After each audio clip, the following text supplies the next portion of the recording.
welcome to my channel. Big thank you to all those who have been supporting me by subscribing and also by encouraging me and motivating me. This is my very first video, and for my first video I will be making my favorite traditional Jamaican dessert, and that's a sweet potato pudding.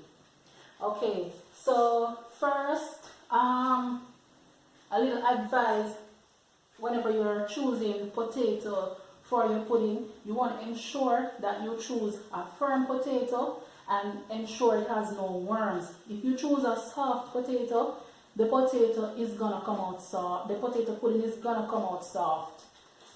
Okay, and for those who don't know, this is what the potato actually looks like. However, I went ahead and I grated some. I actually did it the old-fashioned way using the traditional grater. However, if you don't wish to go that route, you can use the food processor, or you can chop them up and blend them.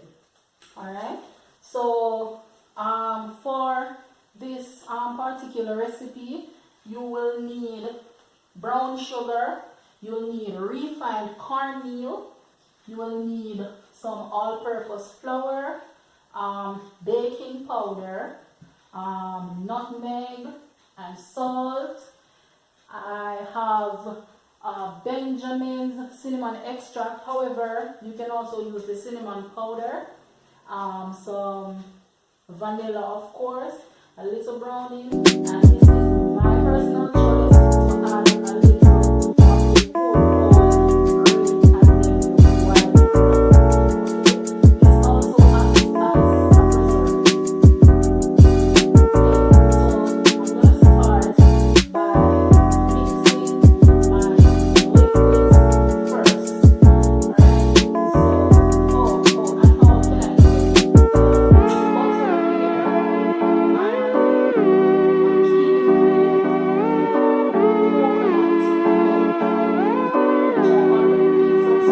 key some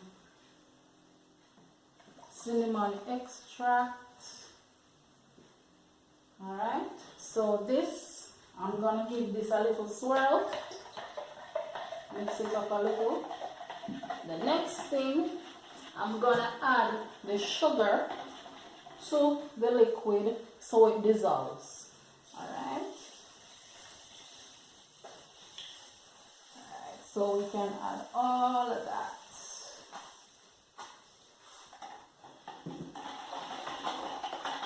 Okay, so the next step I will be taking after I have finished mixing all my liquid ingredients together, I am gonna add the all-purpose flour to my grated potatoes, and I'm gonna sieve it.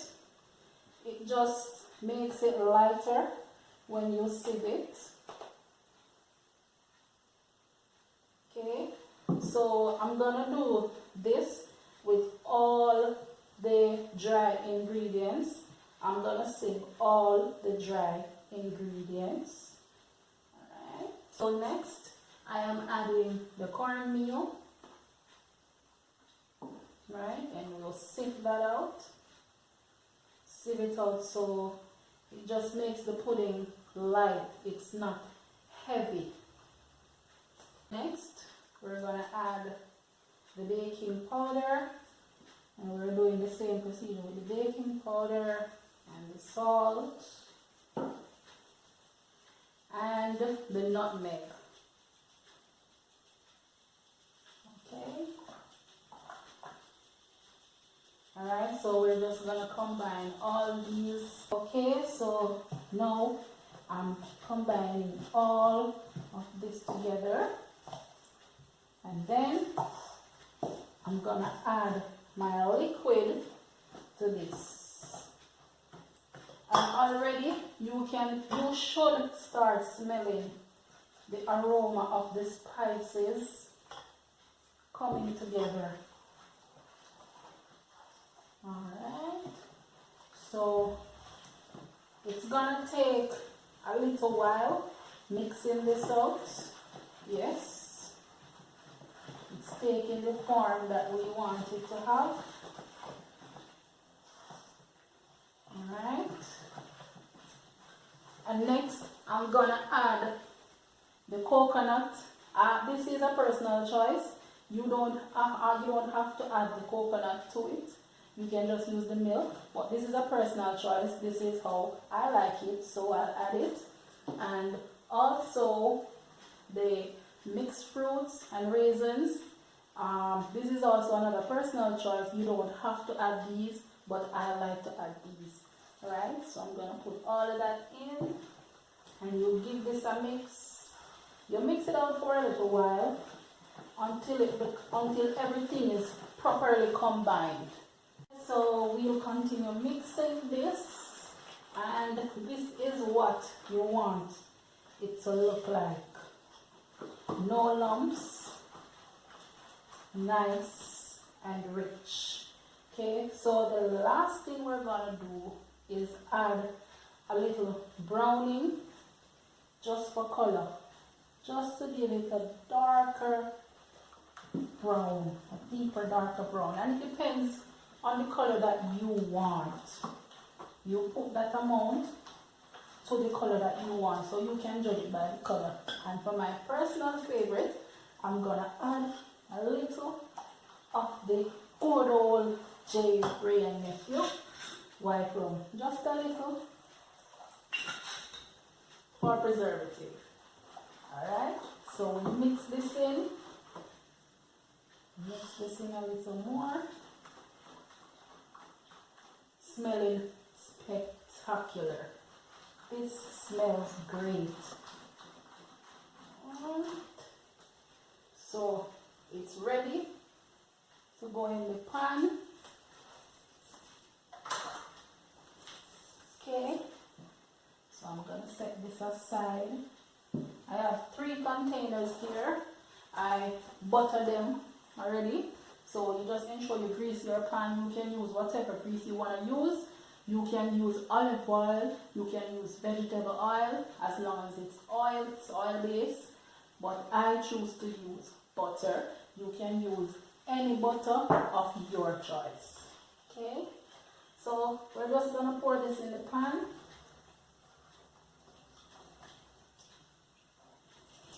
Pour it out.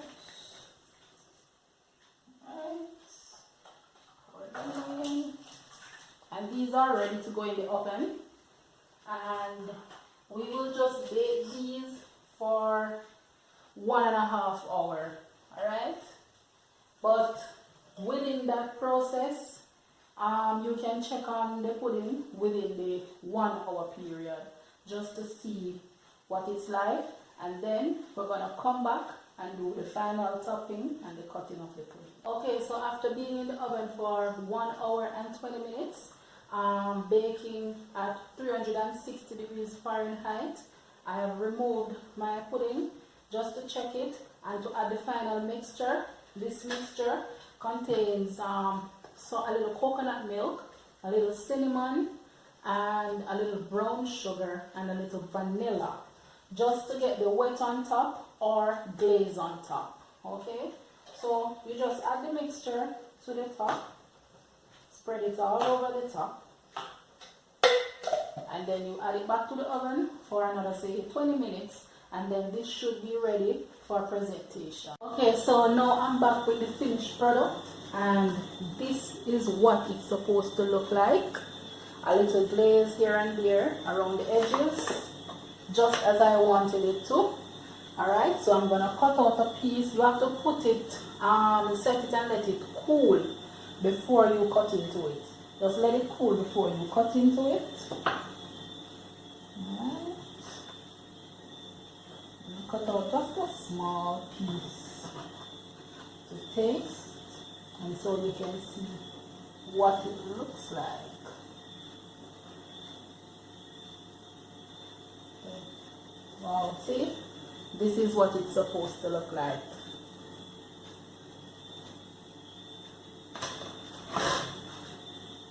The finished product. Alright? I even got a piece of raisin in there. I'm gonna taste it.